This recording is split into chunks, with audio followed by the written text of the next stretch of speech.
Hello and welcome back to another episode of the Peak Season Podcast. On today's Real Talk episode, we're going to discuss end of season burnout and the one trick that I use to help myself cope. So listeners of the podcast will probably already know that I have two properties that are coming online that I'm trying to get up and running before the end of the year. One we're hoping to close on in the next day or two, and the other one is being renovated currently. So we're finishing up that renovation right now, but it is finishing at a snail's pace. And we need to get that property deep cleaned. We need to finish the setup, get it listed, and we need to get both these properties rented twice before the end of the year for tax purposes. So I am under the gun now. Today is December 11th, and we need to wrap all this up by the 31st. And I am absolutely feeling the pressure. A couple that with it's entering the slow season up in Michigan, so we're just kind of grinding on weekend bookings at the existing properties. Luckily, we have Christmas and New Year's booked, but we really we're seeing a lot of money going out, not a lot of money coming in. You've got family stress added on top of that, and the stress of the holidays.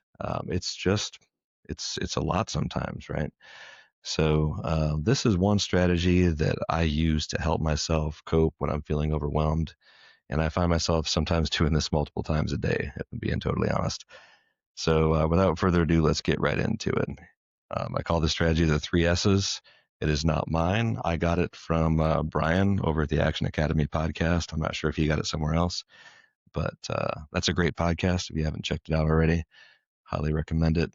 But the three S's, and we'll break them down one by one. All right, so without further ado, let's go ahead and get into it. Number one, your state. So your state is your physical state.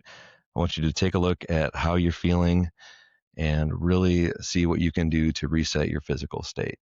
So for some people, that might be going outside and going for a walk. For others, it might be making a cup of tea or putting on your favorite sweatpants, or maybe it's making a healthy meal or getting a good workout in, or just trying to maybe take a power nap.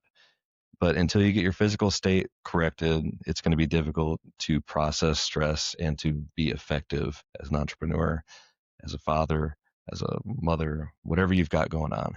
You've got to address your physical state. Step two, you're going to look at your story.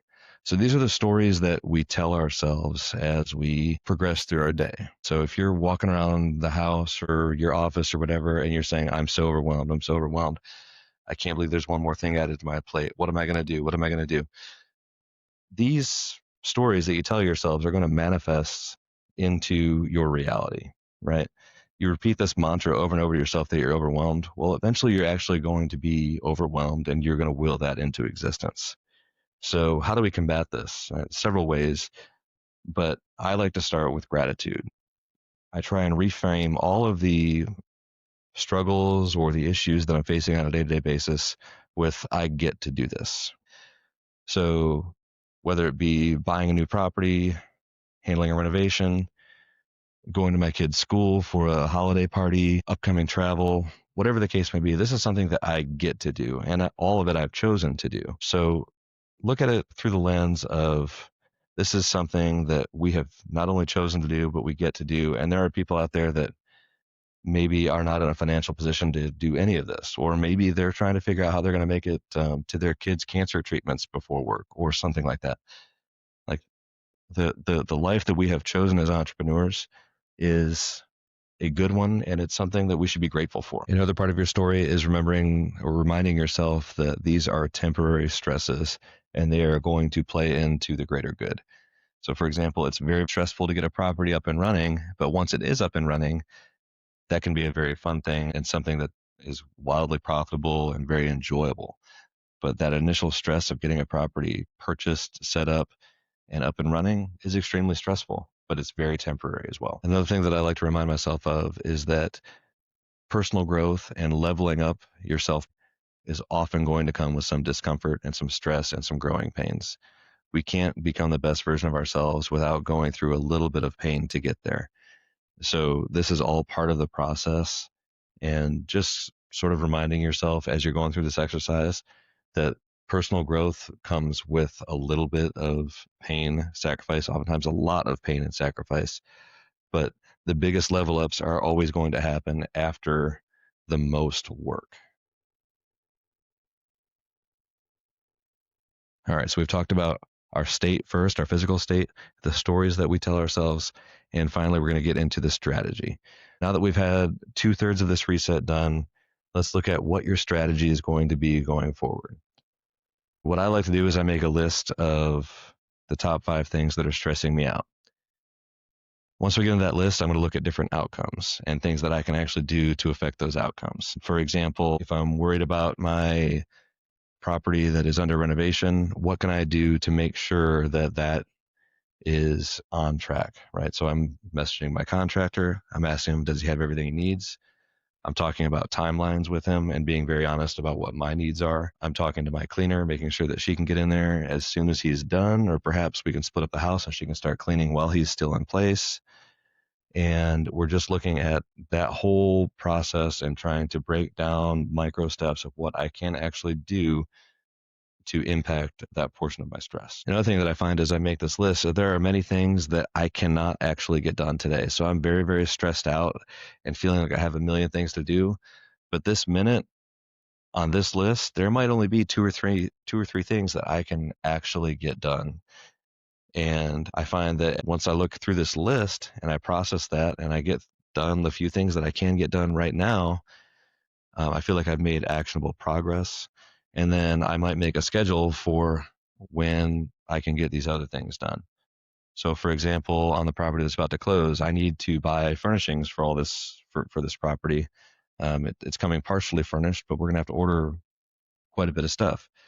But I can't order any of that stuff, and at least until I'm cleared to close, and probably until we actually close, depending on what the lead time is for shipping.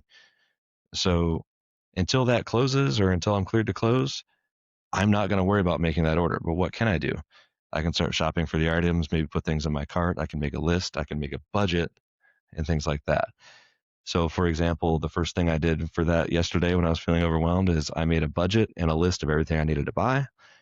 And then I went through that list and I said, okay, I want to have everything for the bedrooms picked out by tomorrow. So now I have a small chunk of that list. I've got all the bedroom stuff added to my Wayfair professional cart. And then tomorrow or today now, I'm going to go through and I'm going to find all the things for the living room. Okay, so I'm going to get all the things for the living room. And once I'm cleared to close, that whole cart will then, I'll then go ahead and check out and get the delivery scheduled. So there's no right or wrong way to do this portion, but I find that once you have steps 1 and 2 completed, that you can actually implement a strategy with a clear mind and a positive outlook. And it is much more impactful than just frantically trying to get as much done as you can and feeling horrible while you're doing it. All right, so to recap, we talked about adjusting your state, that's your physical state, how you're feeling, and getting yourself into a positive physical space. We talked about your story. These are the mantras that you're repeating to yourself over and over again as you go throughout your day. And then finally, we talked about strategy. And this is probably the most important part of all this, but you can't effectively put a strategy into motion until you've accomplished steps 1 and 2. So you've got your state, your story, your strategy. Give it a try. I hope this helps, and we will see you on the next one. Take care, everybody.